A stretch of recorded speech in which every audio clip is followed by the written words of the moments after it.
Hi guys, James from DBG here, and welcome to another video looking at stuff that I've just finished painting. And as you can see, it is some lovely Horus Heresy Space Marine goodness.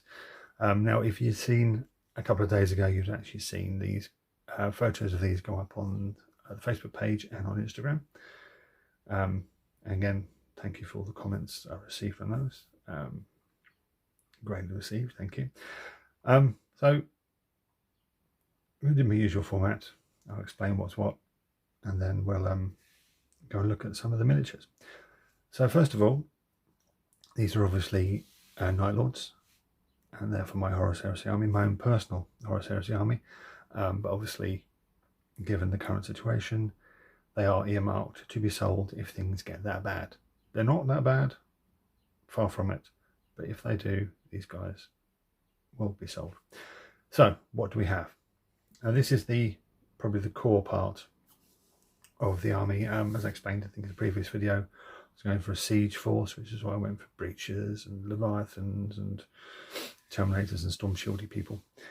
And then I decided to flip it on its head and do a terror assault. Now, a terror assault is one of the rites of war, and the rites of war are basically like the old 7th edition detachments, but they're far more balanced. You get a list of advantages and then a list of disadvantages. So yeah, so we've got terror squads, and terror squads, they're wicked in combat. They can infiltrate, they can do some nasty stuff. So I've got 3 squads of those. We've got 1, 2, 3, 2 5-man, 1 10-man.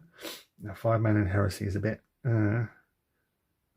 because there's lots of big units and there's lots of stuff that can kill, well, an entire squad of 10 Marines in one shot. So, well, hopefully the fact that they can infiltrate, and yeah. Then middle back we have a plasma support squad, purely for the AP2.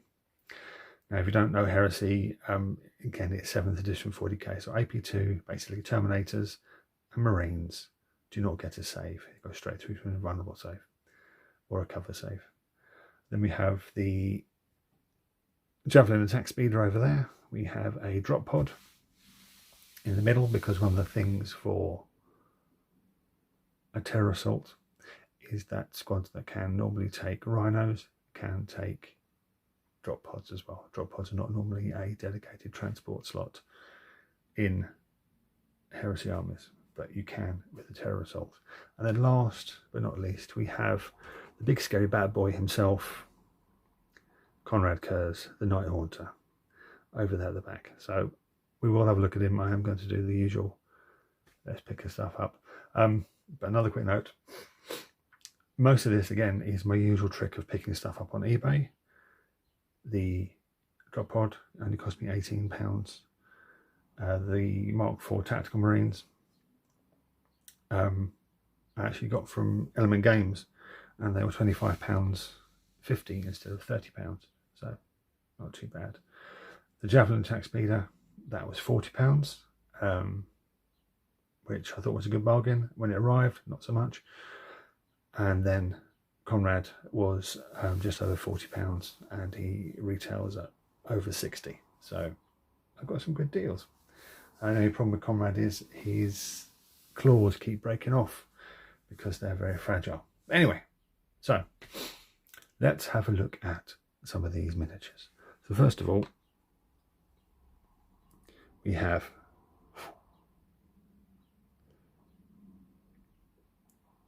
the headsman of the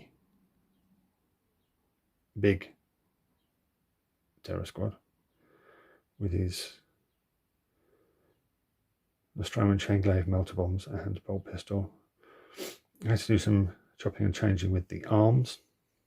As you can see, he's got a bionic arm. That's from a Scutari arm I had in my bit box, so that's all good. And then we've got 2 guys with Volkite chargers. Again, these guys, these Volkite chargers were just sitting in my bits box. I have no idea why I just had 2, but I had 2, so I used them. They're quite handy. It's probably more useful in having more of them, but yeah. And then we've got, yeah, this guy here. Now I used a mix of, because the basic armament is a bolt pistol and close combat weapon or chainsword. So I had to go through my bits box and I found some Mark III arms. So I used those. And then, where is he? This guy here. This guy has a standard arm that you use to hold a bolter, but I slashed it just above the elbow pad and repositioned the arm. So we've got more dynamics, so to speak. Now we've got this squad here, the 5-man squad. This one, I used spare parts from Chaos Space Marines to do the arms. So you see he's got a bolt pistol and a lightning claw.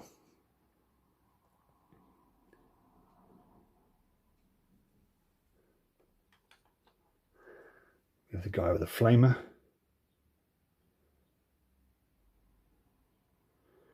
Just because it looks cool. In the game terms, not so hot, but I just think it looks cool.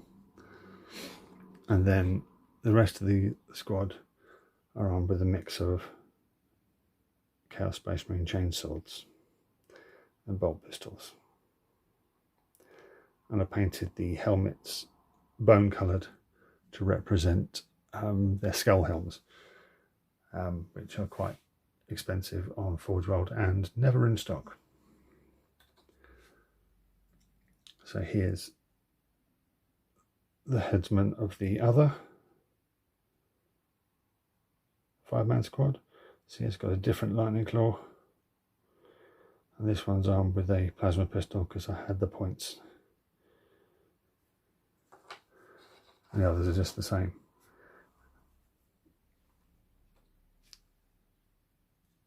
Here's the sergeant of the tactical support squad, all armed with plasma. I deliberately chose not to use the crested helm because in Mark IV it doesn't look particularly Night Lordsy.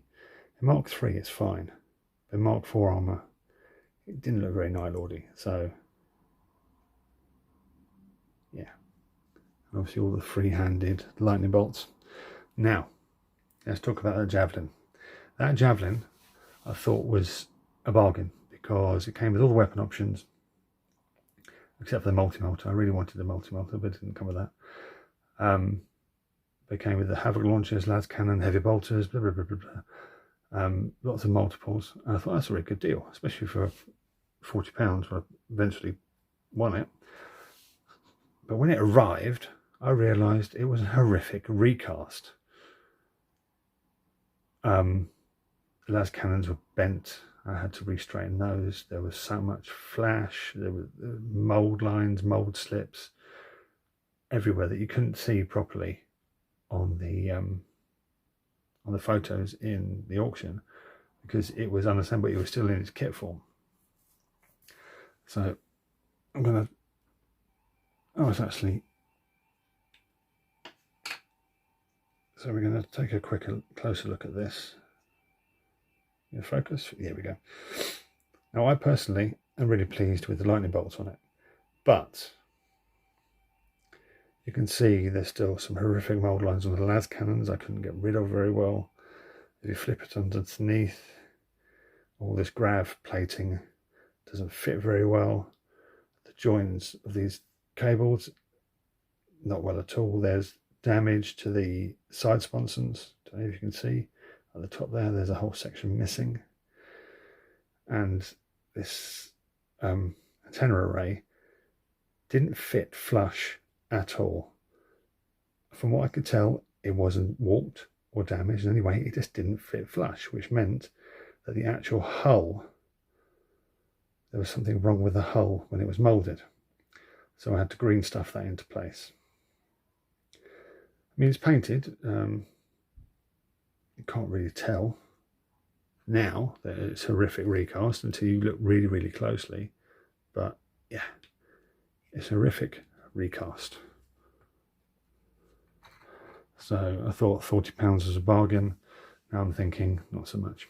But anyway, now we have the drop pod, and yes, it all opens and the interior's painted, but you hardly get to see that. So yeah, we've got lightning, bat wings, lightning, bat wings. Yeah, it's drop pod. Drop pod's a drop pod. But now we've got the big man himself. This is the 4th Primarch I've painted. I've painted Horus, Vulcan, Peter,